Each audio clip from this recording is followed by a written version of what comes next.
how does one measure social impact? What's a general way that we can understand that? Yeah, so I'll get to that practically how we do it, but in terms of the lens of well-being and that the framework that we apply is um, we recognize that everyone has different needs and we all have coming from a different background, and so different needs to be in that best position to fulfill our potential.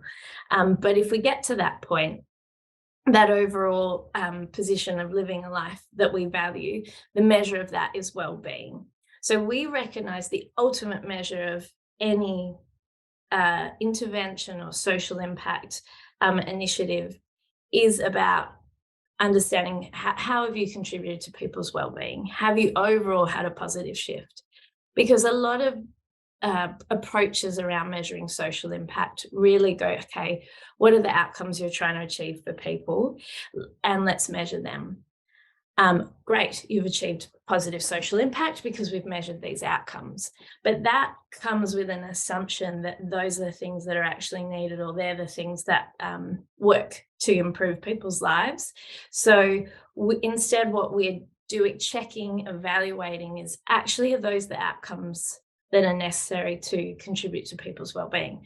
So to measure that, we measure the overall impact in terms of people's subjective well-being. So that's someone's personal well-being, how they're experiencing their life.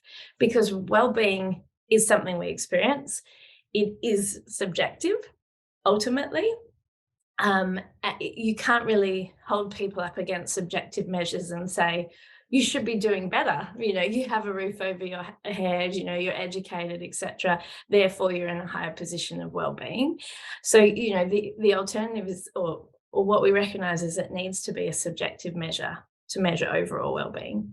But then we need to understand, what do people need to be in the best position? So at that point, we're measuring people's level of capability, but also their access to opportunity, because we really need both to be able to fulfill our potential.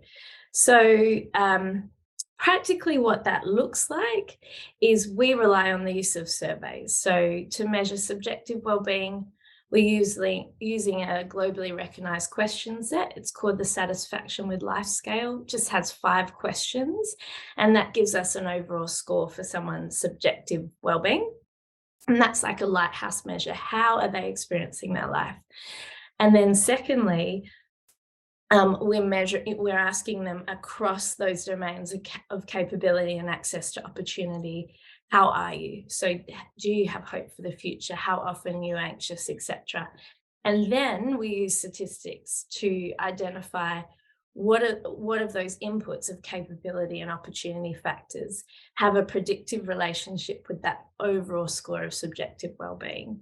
And that really reveals what are the things that are driving or matter most for people's well-being in their context right now. And that bit's really, I think, the most powerful part of the measurement, because that helps anyone that's trying to have a positive impact understand how they could do it best. And with those insights, you can cross-check, are those outcomes the right things that should be occurring? Or is there an opportunity to do something more effectively?